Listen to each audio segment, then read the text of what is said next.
So எப்பயுமே ஒரு friendly அப்ரோச்சில் இருக்கக்கூடிய மிதுனம் ஒரு பக்கம், கோவமாக இருந்தாலும் பாசமாக இருந்தாலுமே நம்ம வந்து ஸ்ட்ரைட் ஃபார்வர்ட் தாங்க அப்படின்ற விருச்சிகம். ஸோ இவங்க 2 பேர் இணைஞ்சிட்டாங்கன்னா அவங்களுடைய எதிர்காலம் எந்த மாதிரி இருக்கும்? நிச்சயமா எதிர்காலம் என்பது அந்த வாழ்க்கையினுடைய கனவு, குடும்ப வளர்ச்சி, குழந்தைகள் நலன் இதெல்லாம் பற்றி ரொம்ப பேசுவாங்க, ரொம்ப யோசிப்பாங்க மிதுன ராசிக்காரர்கள்.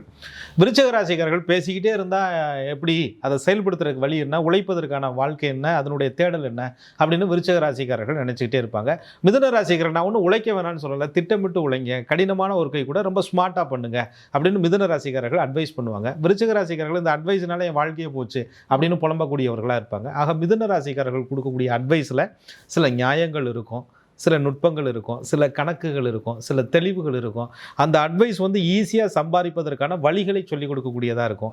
விருச்சிக ராசிக்காரர்கள் அந்த ஈஸியான வழிகளை வந்து அவ்வளோ சீக்கிரம் எடுத்துக்க மாட்டாங்க. அவங்க ரொம்ப ஹார்ட் ஒர்க்கர், ரொம்ப கடினமாக உழைக்கணும், ரொம்ப நேர்மையாக இருக்கணும், ரொம்ப ஸ்ட்ரைட் ஃபார்வர்டாக இருக்கணும். அதுக்குன்னு மிதுன ராசிக்காரர்கள் நேர்மையற்றவர்கள் இல்லை. ஒன் நேர்மை இருக்க வேண்டியதான். அதே நேரத்தில் காலம் முழுசும் சம்பளத்துக்கு வேலை பார்த்துக்கிட்டு இருந்தால் எப்படி, சில தொழில்கள்லாம் செய்யணும்ல, சில விஷயங்களை புகுத்தணும்ல அப்படின்னு மிதுன ராசிக்காரர்கள் கொடுக்கக்கூடிய ஐடியாலஜியில் விருச்சிக ராசிக்காரர்கள் கோட்டை விடுறதுனால இவர்களுடைய வாழ்க்கையில் நிறைய தர்ம சங்கடங்களும், எதிர்காலங்களை திட்டமிட்டபடி செயல்படுத்த முடியாத வினை பயனும் இவர்களுக்கு வந்து சேரும்.